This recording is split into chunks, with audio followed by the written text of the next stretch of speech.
Be your true self and succeed at the same time. Keep watching.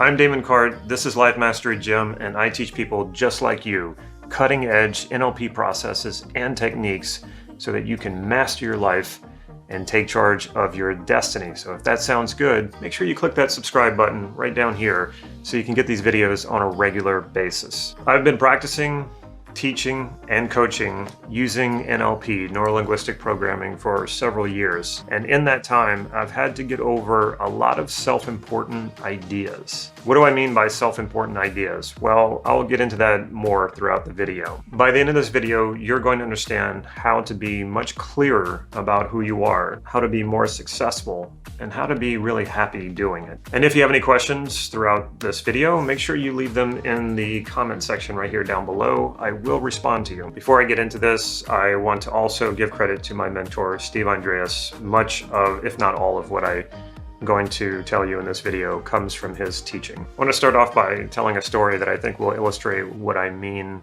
and the points that I'm going to make in the rest of this video. When I lived in Los Angeles, I got invited to go to an art gallery opening. Well, it was an art show for a well-known artist. And I had never been to one before. So I thought, well, this is cool. I'm living in Los Angeles and this seems like a really cool thing to do. So I go to this art opening and I couldn't believe the way that people looked. I mean, they looked fabulous. They looked incredible. They were all decked out like these really artsy types, and they had piercings and they had dreadlocks, and the outfits that they were wearing, I don't even know how to describe them. They looked very artistic. They looked very creative and colorful. And I remember looking around and I didn't really know what the artist looked like. I didn't know how I was going to recognize him. And I knew his name, but I didn't know what he looked like. So I'm looking around the room, and every room I go into, I'm kind of scanning the room, looking for the one who seems like the main artist. And I had this criteria for who the artist might be by looking at the person who looked the most colorful, the most artistic, the most fabulous of all the people, and figured, that's probably who the artist is. And then I happened to see someone giving an interview to a television crew, and he was the most, but probably besides me, was the most normal looking person. He was wearing a t-shirt and a baseball cap. And I had a feeling, I was like, you know what? Not just because he's doing an interview, but there was something else about him. He had a certain presence about him. But I saw that, I said, not only do I think he is the person, the artist, because he's giving an interview to the TV station, but I think this guy is the artist because he doesn't seem to care so much about what he looks like. And I contemplated that for a while, and it turned out it was true, that he was the artist.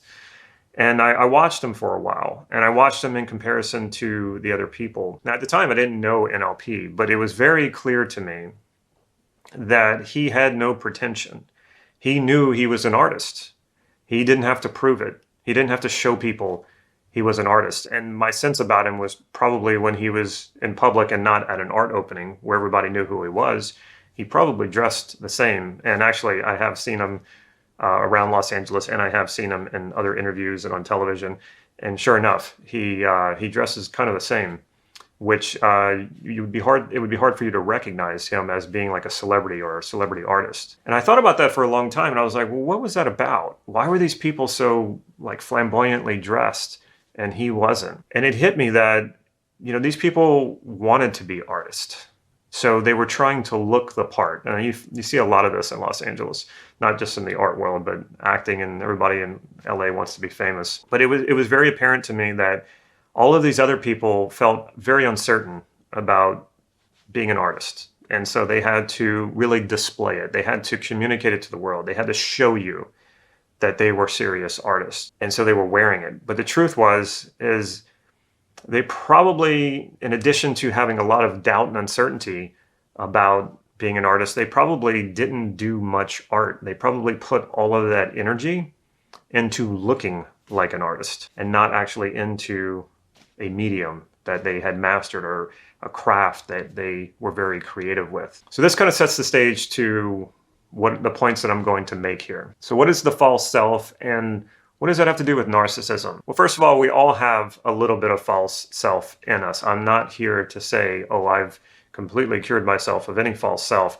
We all have it a little bit, and if we think that we don't, then we need to change our mind about that and be a little more alert and vigilant to it. The false self is usually created by the demands of society or societal ideals. And so it's more the should be than actually who you are. It's the feeling of I should be this or I should be that, rather than thinking about who you are and exploring and cultivating more of who you are. So because you think you should be, and that's based on comparison to other people and other people's opinions or what you think other people think people should be, then you sort of put that out there. You put that out there of maybe you buy fancy cars, buy a big house, make lots of money to sort of display this. And it doesn't have to be just with money, and it doesn't have to be just with material wealth. And actually, I don't think that there's anything wrong with that. I think people can go and have all those things and do all those things, and it really have nothing to do with a false self. That is absolutely possible. But a lot of people, especially in the personal development, self-help world, they see these gurus who are a bit flamboyant, and they put all these things out and say, look how successful I am by these displays of wealth. And what they're truly doing is creating a false self. And then you see it and you say, oh, well, that's how I know. That's the criteria for knowing that I've really done something, that I'm a valuable human being, that this is how you validate yourself. And the truth is about these people who believe that, who feed that false self, is they are so invested in doing that they can actually start to lose themselves. And then they can find themselves in another trap. And that trap is, well, am I being validated? Are people in love with me? Are they in love with the false self that I've created? Are they validating the false self that I've created? Now, actually, a lot of celebrities fall into this trap because they don't really know what's the truth of who they are, and who is this persona that they have created that other people are worshiping or other people are in love with. And this can be along the lines of an identity crisis, and they can slip into really not being sure about who they are. And the more they slip into that uncertainty, and the more that they look to external factors and other people to validate who they are, this is where we start to move from not just self-importance, but into narcissism. Now, narcissism is a diagnosable disorder, and I am not a doctor, nor am I a licensed therapist. So I'm using that word to mean an extreme of self-importance. And we can clearly see people who act in very narcissistic ways. Where that actual threshold is, that where it goes from self-importance to clinical narcissism, I don't really know. I just know the direction. I'm familiar with that direction, both in having to deal with self-importance on my own, and also dealing with other people. And people, I would say, if they weren't clinically diagnosed with narcissism, they would have to be very, very close. So the truth about self-importance and its extreme of narcissism, it's based on a very weak and shaky sense of self, which is counterintuitive for what a lot of people think that it is. A lot of people look at arrogant people, look at very egotistical people and narcissistic people and think, wow, they have a very strong sense of self. They think that they're everything. The truth is that they're not. And if it were true, if they really did believe that they were valid human beings, they wouldn't have to flaunt it. They wouldn't have to put it out in front of you. That's not what a person who is very secure with themselves, they don't do that. That's why someone who is very macho, someone who is very arrogant and narcissistic, that is exactly what they're doing. They're trying to prove to everyone else that they are valid and valuable and that they matter, because they don't have a felt sense of it inside of themselves. And especially in personal development and self-help, it's really easy to get sucked into this. You see these gurus, you see these people who are flaunting their success, and because you don't feel like you have a very strong sense of self, you go follow that person because you think, wow, they have something, they have that thing that I want.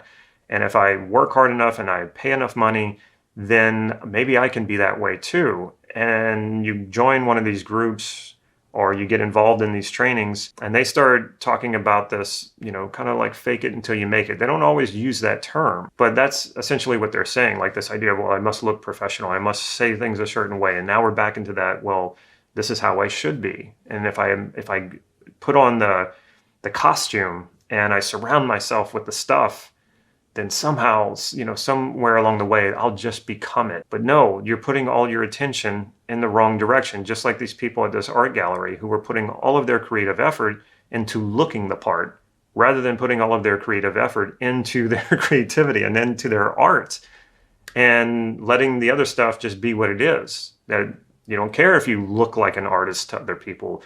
You are an artist, so you don't have to flaunt it. So it's the same thing. I see this happen so many times. I get comments even on my YouTube videos, well, you don't look so successful, Damon, so why should I follow you? And it's like, because I don't feel the need to flaunt it. I don't feel the need that I have to show you that.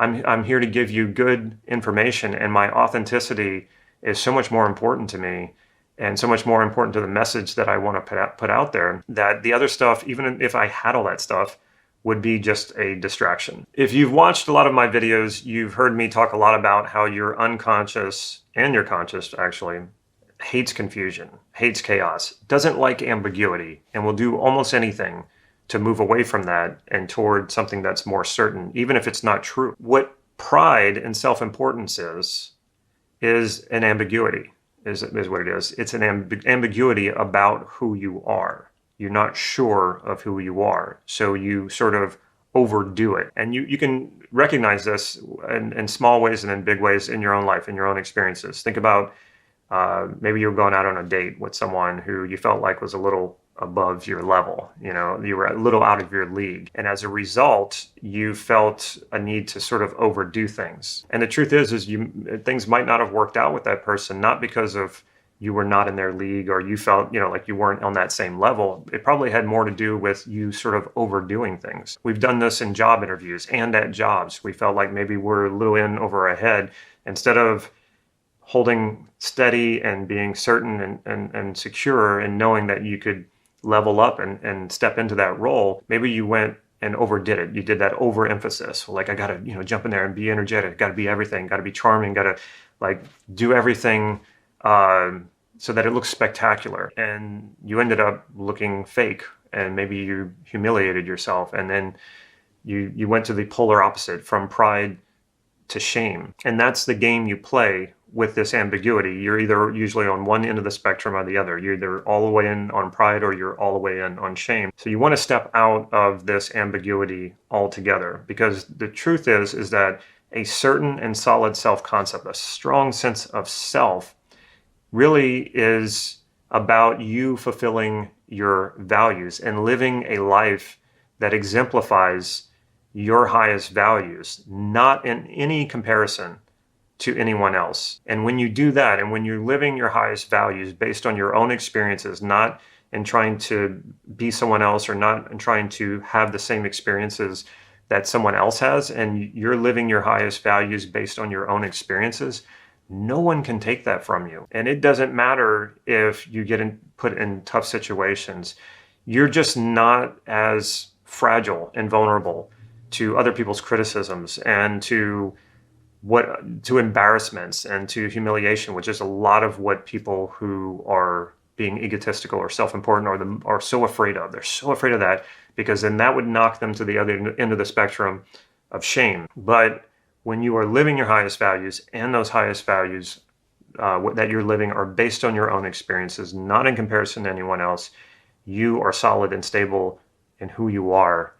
And like I said, no one can take that away from you. My mentor taught me that, Steve Andreas, and he also went a little bit further than that and said that quite likely when these, especially the Eastern traditions and the Eastern religions and philosophy, said we should not have a self, which confused me for the longest time because I studied non-duality for a very long time. He thinks, and I agree with this, especially after studying non-duality for years, that what those gurus or those Eastern philosophers and the ancient Eastern religions were pointing at was the false self. We're going to have a self-concept. We're going to have a sense of self, but it's that overinflated, overly self-important, and also that shameful false self, that dark side, that if we're either one of those, which is really on the same spectrum, then that's the self that we don't want to be. We want to be a strong, solid sense of self based on who we are, not trying to be other than what we are, especially not trying to be other than what we are based on other people, a comparison to other people and other people's validation. That we are who we are, we accept that.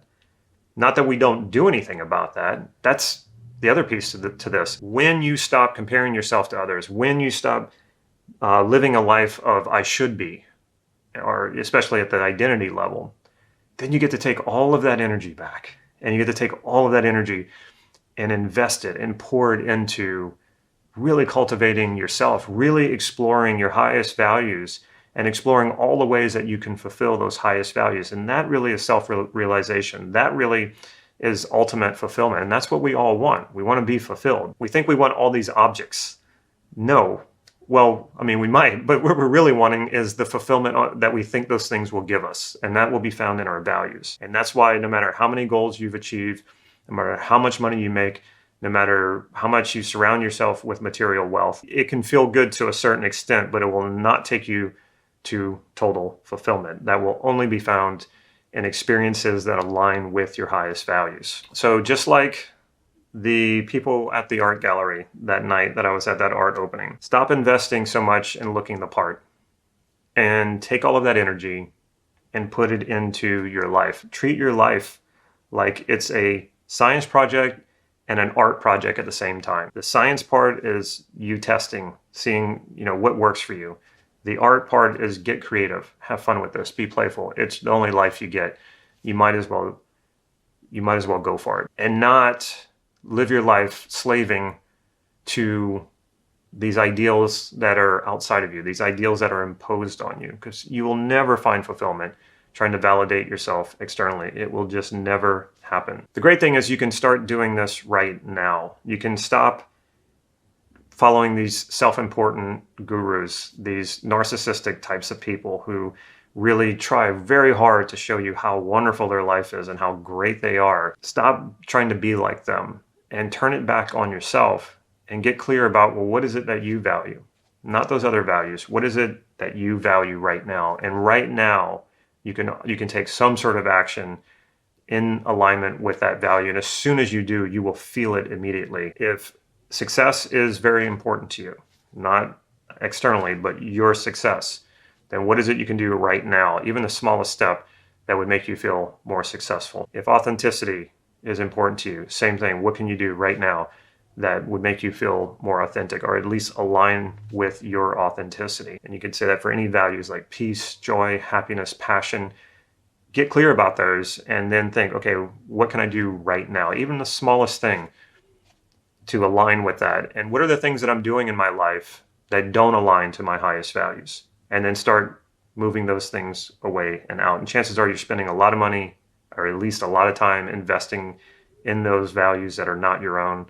And again, that will only take you in that direction of self-importance, fake it till you make it, and eventually to narcissism. Now, I don't know if a person who wasn't born or who wasn't a narcissist by a young age can become one, but I'm starting to think that that is possible based on what I've seen in NLP trainings. As I would go through NLP trainings, I would notice how NLP trainings would attract narcissists and would also create narcissists or cultivate narcissism in people. Because when you start getting good at NLP, you start learning how to rid yourself of things that you don't like, mistakes that you've made. And the worst thing you can do is remove all that stuff, because there's so much to be learned from by your mistakes. But because you don't feel good, and in NLP we learn how to move our pictures around and our voices around to make ourselves feel better, we get heavily invested in just making ourselves feel better rather than doing what is good for us. So we go chasing comfort, we go chasing euphoric feelings,